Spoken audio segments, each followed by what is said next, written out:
Hello friends, welcome back to my channel variety of cooking. আশা করি সবাই অনেক ভালো আছেন।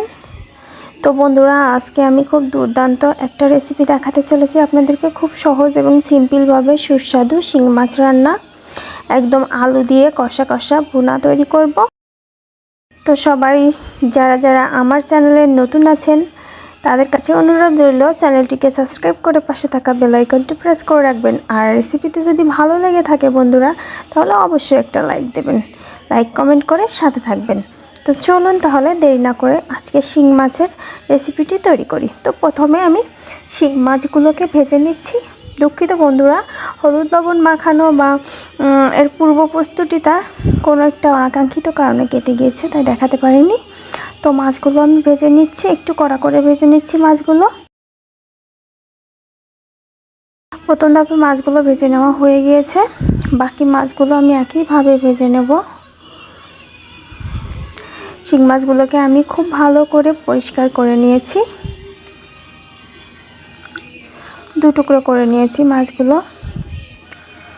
চুলার আঁচটা হাই হিটে রেখে ভালো করে ভেজে নামিয়ে নেব। বন্ধুরা, রেসিপিটি দেখতে দেখতে অবশ্যই একটা লাইক করে দেবেন। তো উঠিয়ে নেব এবার মাছগুলো। এই তেলে বাকি রান্নাটা করব। এখানে নিয়ে নিয়েছি আলু, ডুমো ডুমো করে আলু কেটে নিয়েছি, আর নিয়েছি একটা পাকা টমেটো। তো সবার প্রথমে আলুগুলো ভালো করে ভেজে নেব, চেষ্টা করব লাল করে ভেজে নেওয়ার। তার জন্য দিয়ে দিচ্ছি স্বাদ মতো লবণ, আর দিয়ে দিলাম হলুদ গুঁড়ো। এবারে খুব ভালো করে আলুটা ভেজে নিতে হবে।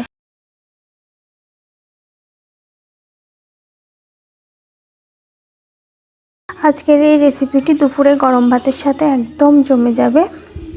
এভাবে আলু দিয়ে শিং মাছ রান্না করলে অসাধারণ লাগে খেতে। বাড়িতে অবশ্যই একবার ট্রাই করবেন। তো আলুগুলো ভাজা হয়ে গিয়েছে, উঠিয়ে নিলাম। ওই তেলে একটা তেজপাতা ফোড়ন দিয়ে নিলাম। একটু নাড়াচাড়া করে নিয়ে গোটা জিরে ফোড়নে দিয়ে দিলাম। একটু পোড়া পোড়া করে ভেজে নেব তেজপাতা আর জিরাটা। বন্ধুরা, এবারে আমি এখানে একটা মশলা নিয়ে নিয়েছি। মশলার মধ্যে আছে জিরে, ধনিয়া, আদা, আর হচ্ছে কাঁচা পাকা মরিচ, মানে যে লাল মরিচগুলা ওইগুলা। তো মশলাটা আমি একটু জল দিয়ে নরম লিকুইড করে নিয়ে তারপর তেলের মধ্যে দিয়ে দিলাম, যাতে করে মশলাটা পুড়ে না যায়। এবার দিয়ে দিলাম একটা পাকা টমেটো, দিয়ে দিচ্ছি হলুদ গুঁড়া। এখন মশলাটাকে খুব ভালো করে কষিয়ে নেব। চুলার আঁচটা মিডিয়ামে রেখেছি। একটু সময় নিয়ে কষাতে হবে, ঘন ঘন নাড়তে হবে, যাতে করে কড়াইতে লেগে না যায়, পুড়ে না যায়। সেজন্য যতক্ষণ না ভালো মতো তেল বেরিয়ে আসছে ঠিক ততক্ষণই কষাতে হবে। তো দেখুন, একটু একটু কিন্তু তেল বেরিয়ে এসেছে অলরেডি। খুব বেশি সময় লাগে না মশলা কষাতে। ভালো মতো তেল বেরিয়ে এসেছে, আর টমেটোও কিন্তু ভালোভাবে সিদ্ধ হয়ে গিয়েছে। টমেটো দেওয়ার কারণে ঝোলের স্বাদটা কিন্তু জাস্ট দারুণ আসবে এবং কালারটাও সুন্দর হবে।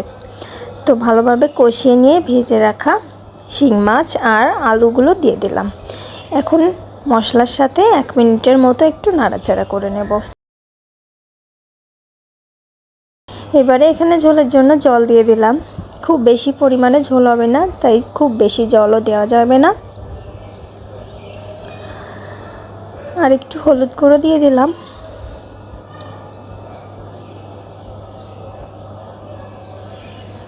ঝোলটা ফুটে উঠেছে। দুঃখিত বন্ধুরা, মশলার সাথে হলুদ গুঁড়োটা দিয়েছিলাম, তার সাথে লবণটাও দিয়েছিলাম, কিন্তু অনাকাঙ্ক্ষিত কারণে ভিডিওটি কেটে গিয়েছে। জানি না কেমন এমন হচ্ছে এই রেসিপিটি করার সময়।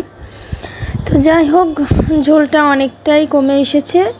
অনেকক্ষণ জাল করার পর ঝোলের কালারটা চেঞ্জ হয়ে গিয়েছে, কমে এসেছে অনেক ঝোলটা।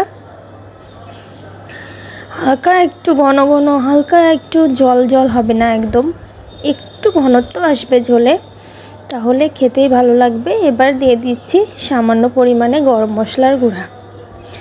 এটা প্যাকেটের গরম মশলার গুঁড়া দিচ্ছি। আপনাদের ঘরে প্যাকেটেরটা না থাকলে শিলনোড়ায় এলাচ দারচিনি বেটেও দিতে পারবেন। তো একটু ভালো করে ঝোলের সাথে মিশিয়ে দেব। গরম মশলাটা দেওয়ার পর আর জাল করব না, চুলার আঁচটা আমি একদম কমিয়ে লোতে করে দিয়েছি, একদমই লোতে রেখেছি। এভাবে আমি 1 মিনিট মতো জাল করব।